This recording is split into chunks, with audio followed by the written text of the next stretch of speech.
सप्तऋषि पार्वती मैया की प्रेम परीक्षा लेने शंकर जी ने भेजा तो गए और पूछा कि देवी तुम क्या चाहती हो, किस कारण तपस्या कर रही हो। जानते तो सब थे, लेकिन जो मध्यस्थ वाला लोग होते हैं, किसी संबंध के मध्यस्थ में जो लोग होते हैं वो हमेशा लल्लू बन के रहते हैं, जिससे इधर की बात भी पता लग जाए और इधर की भी पता लग जाए। तो उन्होंने जाके कही कि आप क्या चाहते हो देवी। तो उन्होंने कहा कि मन हट पड़ा न चाही सुनाई सिखावा और चेत बारी पर बीते उठावा। ये मन तो इतना पागल हो गया महाराज, सुन के भी हंसोगे क्या कि पानी पे दीवार उठाना चाहता है।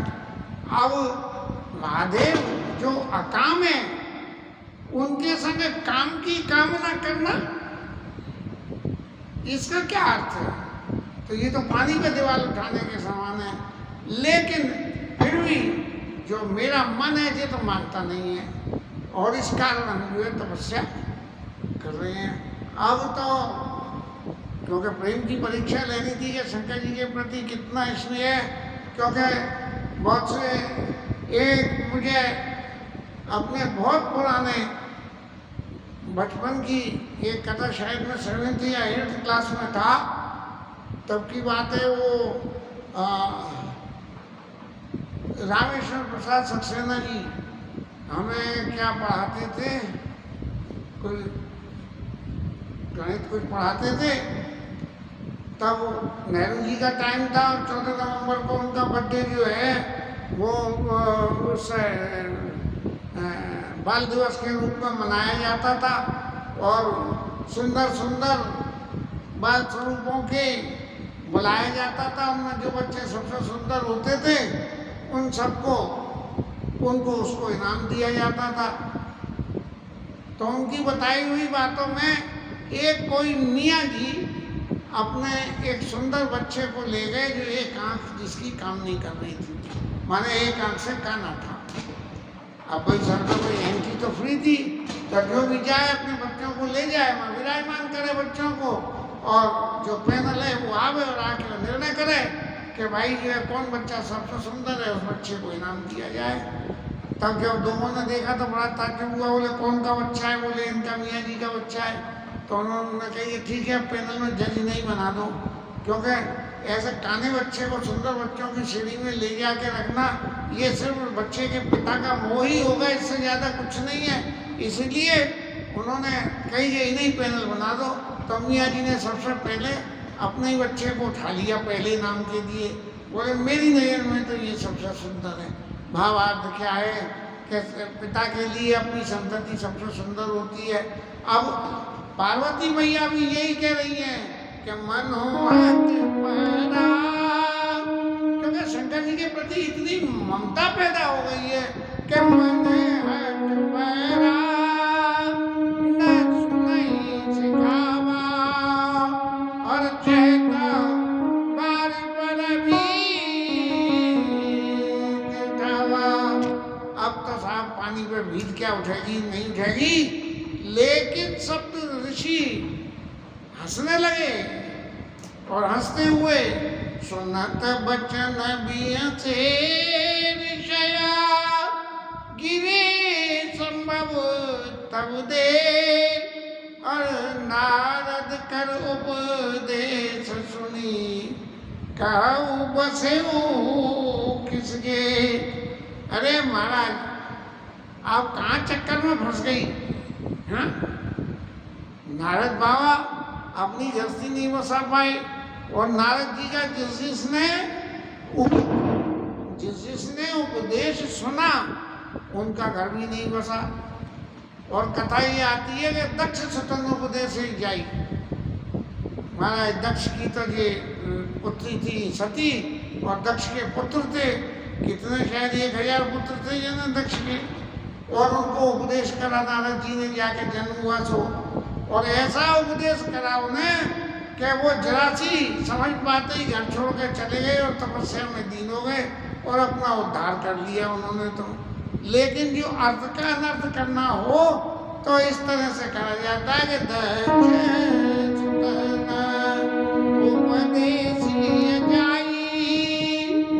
और क्या हुआ,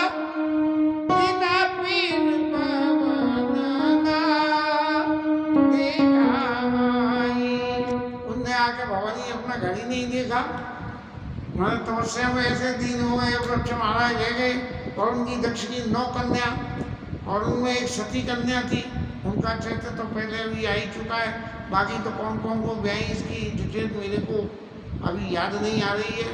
और महाराज क्या करा कि चित्रकेतु जो है राजा, उन चित्रकेतु कर घर उन घाला और कनक कशिप कर पुनी असहाला, और जाके जो है उसको हिरण्यकश्यप के घर में जाके, और हिरण्यकश्यप की वो जो पत्नी थी, क्या नाम था, रानी का नाम ही भूल गए, उनकी पत्नी का मारू दारू ऐसी कुछ नाम, तो हिमाचल की उसके हिरण्यकश्यप की पत्नी को जाके और आशीर्वाद करिए है कि तेरे घर में भक्त आने वाला है।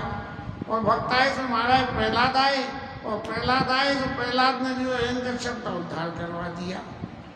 तो देवी आप ये बात को तो समझो कि नारद सीता ने सुनाई नारी अवध रोई तजी भवन विकारी। जो नारद जी की सीख को सुने वो घर बार छोड़ के भिखारी बाबा जी बन जावे। अब नारद जी महाराज का ये गुण है कि वो संत जो है भक्त को भगवंत से मिला देते हैं और वो मिलाने का काम कर रहे हैं, लेकिन संसारी जीव तो उल्टी अर्थ का अनर्थ करना ही जानता है कि नारद सुख सिख जे सुनई नर नारी और अवस होई तजी भवन विकारी। और एक अलंकार और जोड़ दिया कि नारद बाबा कैसे हैं कि मन कपटी, मन में उनके कपट है, जबकि नारद बाबा तो बिल्कुल खुली किताब है। मन कपटी तन सज्जन चीना, शरीर सज्जनता के चिन्ह धारण किए हुए नारायण नारायण करते रहते हैं। मन नारायण नारायण नारायण श्रीमन नारायण नारायण नारायण श्रीमन नारायण नारायण नारायण श्रीमन नारायण नारायण। तो मन कपटी और तुम सज्जन चीना, सज्जनता के चिन्ह उनके शरीर पर। और आप सभी चाकीना, सबको बाबा जी बनाना चाहते हैं। और तुम भैया एक बात और सुनो कि तिनके वचन मान विश्वासा, तुमने नारद के वचनों को, ऐसे कपटी के वचनों को तुमने विश्वास कर लिया और तुम चाहो पति सहज उदासा। अरे तुम पति चाहती हो, जब गृहस्थ जीवन में प्रवेश करना है तो पति सब तरह से गृहस्थ के अनुकूल होना चाहिए, न कि वो भी बाबा जी हो जो गृहस्थी में रहते हुए भी बाबा जी बन जाए। कहा कवन सुख, विवाह इसलिए करते हैं कि भाई जीवन में कोई सुख मिले। वो जो सुख विवाह में मिलता है वो सुख अंत तो कहीं मिलता नहीं। कहा कवन सुख बन असवर पाए, ऐसा महादेव जैसा वर पाने से क्या सुख है, इससे तो ब्याह ही नहीं करे। भले भूलियो ठग के बोराए, नारद जैसे ठगने जो है तुम्हें ठग लिया। हे देवी ये क्या हुआ, और उनके गुणों की चर्चा और सुन लो। कि निर्गुण नीलज, निर्गुण है उसमें कोई गुण नहीं है, और निर्लज्ज है उन्हें लज्जा भी नहीं है, क्योंकि दिगंबर रहते हैं। और कुवेश, मुंडों की माला पहनते हैं, कुवेश सांपों को धारण करते हैं, और कपाली कपालों की माला पहनते हैं। आगोलो आकोलो, इनका कोई कुली नहीं है, पहले भी महादेव, बीच में भी महादेव और अंत में भी महादेव। बोले इनके कुल का ही पता नहीं है, ये कौन से कुल में पैदा हुए हैं, क्योंकि शंकर महाराज हैं अकुल अगेय, घर भी नहीं है इनका तो, और दिगंबर रहते हैं और सांपों को धारण अकुल अगेय दिगंबर वाली कहे कवन सुख असवर पाए और भल भूल उठक के बोराए। वही नारद बाबा वो ठग ठग के दी उनकी परीक्षा लेने के लिए। और एक बात और सुनाई, क्या देखो देवी तुम्हें मालूम है कि नहीं कि पंच कहे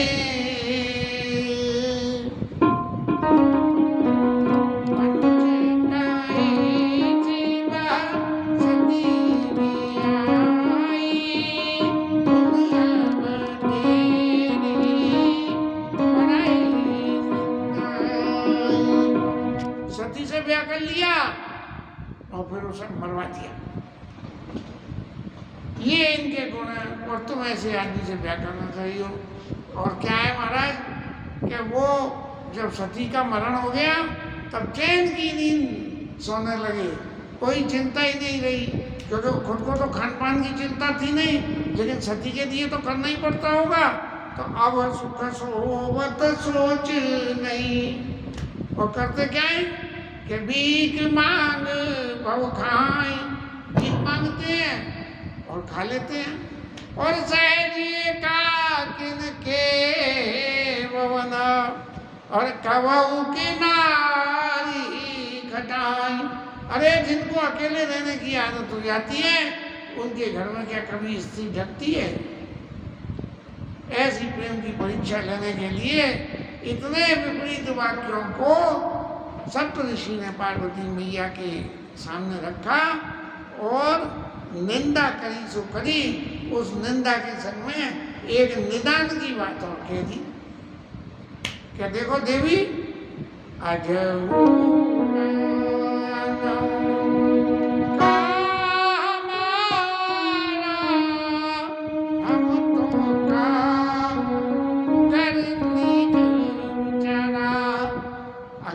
वचन मानना चाहती हो, हमारी बात को तुमने बुराइयां तो बहुत कर दी, लेकिन अच्छाई की बात भी हमारे पास है।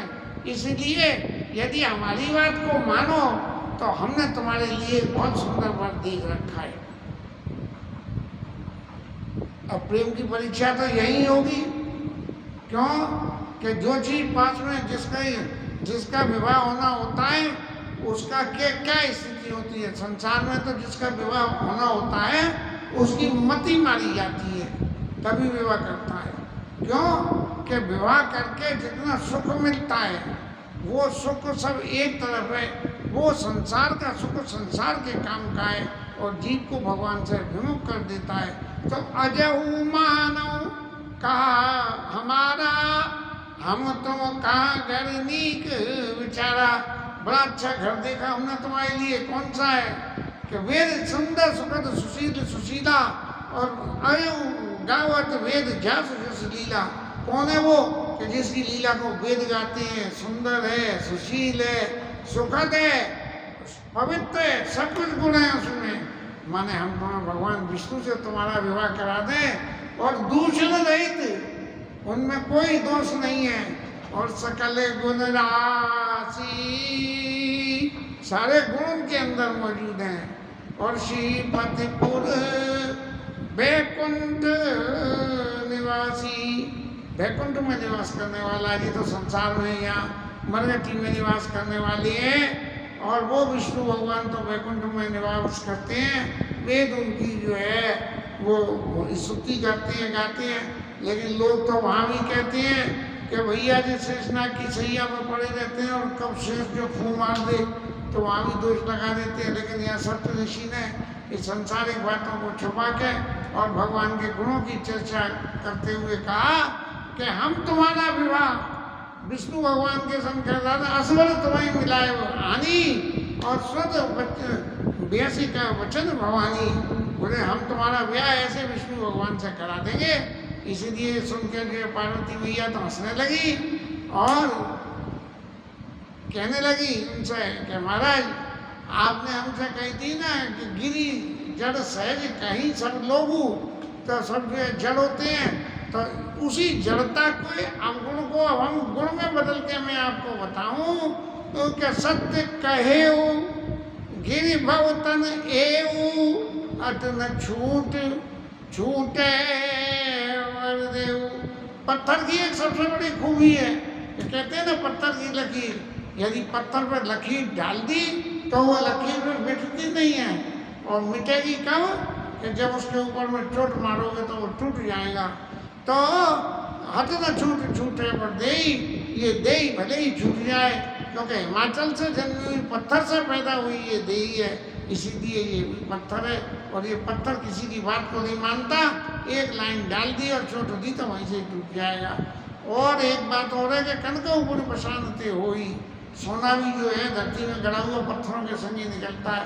और जा रहे हो सहज न पड़ी यानी सोई, वो सोने को सहज नहीं छोड़ता, चाहे कितना ही तुम जला लो, पत्थर को जला लो, सहज नहीं छोड़ता। सोना खुद पिघल के पत्थर को छोड़ के जाता है। इस तरह महाराज में नारद वचन में परिहरो वसत पवन गुजरत नहीं डरो। मैं नारद जी के वचनों को नहीं त्याग करूंगी, और चाहे मेरा घर बसे चाहे मेरा घर उजड़ जाए। और महाराज एक बात और है कि आप ये समझ लो, आप तो ऋषि हो तो आप तो अच्छी तरह जानते हो, गुरु के वचन प्रतीति न जेई। अपने गुरु के वचनों में जिसको विश्वास नहीं है, और सब सुख सिद्धि सुगम न तेई। क्योंकि पार्वती मैया को तो सबसे पहले नारद जी के ही दर्शन हुए। नारद जी तो जगत गुरु है, और जगत गुरु भी कैसे ऐसे गुरु हैं कि जिसको नारद जी मिल जाए उसका तो उद्धारी हो जाए। पर ये संसारी नारद न मिले, श्रीमन नारायण वाले नारद मिले तभी उद्धार होगा।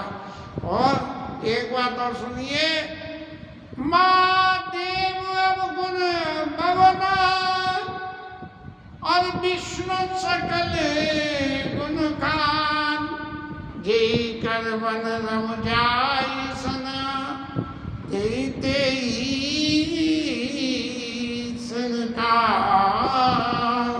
जिसका मन जिसके संग में लग जाए बस उसे तो उसी से ही काम होता है, और कोई वो नहीं है। महादेव में चाहे कितने भी अवगुण हो और विष्णु भगवान में कितने भी गुण हो, लेकिन मेरा मन तो महादेव जी के संग में लग गया, इसलिए अब घर मेरा बसे या बिगड़ जाए मेरे को कोई चिंता नहीं है।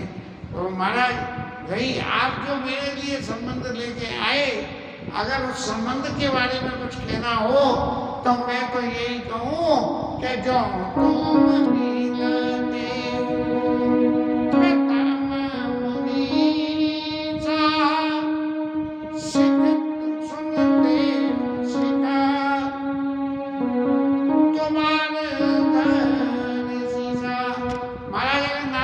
पहले आप आ जाते ना तो आपकी शिक्षा मान देती और शंकर जी से विवाह कर लेती।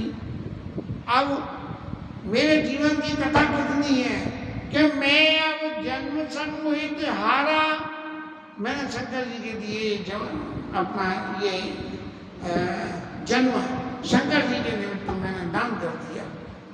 और को गुण दूषण करे विचारा, अब इनके गुणों को और शंकर जी के दोषों का कौन विचार करे, जो कुछ होगा सो होगा। और जो तुम्हारे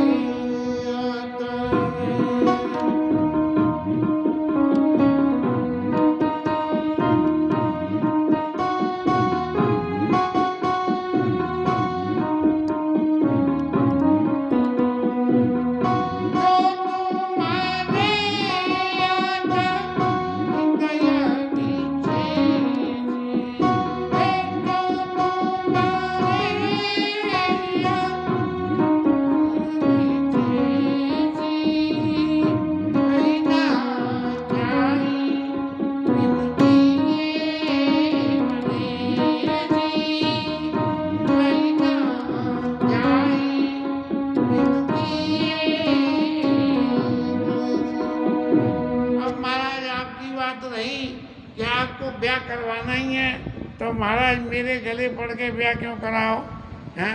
अरे ब्याह कराने को तो इस दुनिया में ऐसा थोड़ी है कुंवारी कन्या मैं ही हूँ।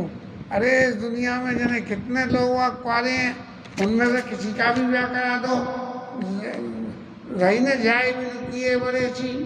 आपको यदि चैन नहीं पड़ रहा है तो ये आप क्या करो क्योंकि तो को तुकियन आलस नहीं वर कन्या अनेक जगमाई, वर कन्या अनेक जगमाई। इस संसार में जितने वर हैं उनके लिए उतनी कन्या भी मौजूद है। तो महाराज सबरा मेरे ही सिर पाप काय को मरो। अरे कहीं का भी किसी का भी जाके ब्याह कराया हो, आपको क्या फर्क पड़ना है? आपका तो ब्याह होना नहीं है। अच्छा हो चाहे बुरा हो, जिसका ब्याह कराओगे वो सुख दुख होगा। ऐसी बात कह के पार्वती मैया और कहने लगी कि जन्म कोटि लगी अगर हमारी, मेरे करोड़ों जन्म तक मेरी ये प्रणय मेरा कि बड़ा सम्मत रहूं कुंवारी, या तो शंकर जी से विवाह करूंगी और नहीं तो मैं कुंवारी रह जाऊंगी। और नारद बाबा के उपदेश को मैं कभी नहीं छोड़ूंगी। आप कहीं सतबार महेशु 100 बार यदि महादेव जी भी ये कहें कि नारद बाबा तुम्हें लल्लू बना गया पार्वती, तुम अपनी इस हट को छोड़ के और इनके संग जाके दूसरे से विवाह कर लो, इसलिए लेकिन तो भी मैं नहीं छोड़ूंगी। और फिर देवी ने जो ऋषियों के सम्मान की बात होती है कि मैं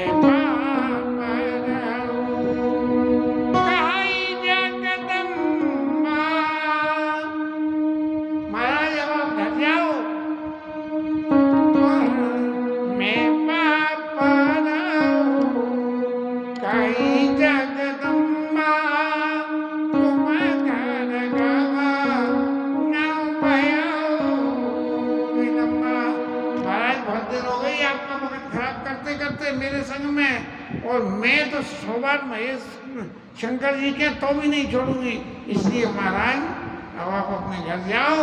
जब ये प्रेम की परीक्षा हो गई तब प्रेम की परीक्षा हो के और सप्त ऋषियों ने देवी पार्वती को असली बात सब पत्ते समेत खोल के बिल्कुल उजागर में दिखा दी, बता दी।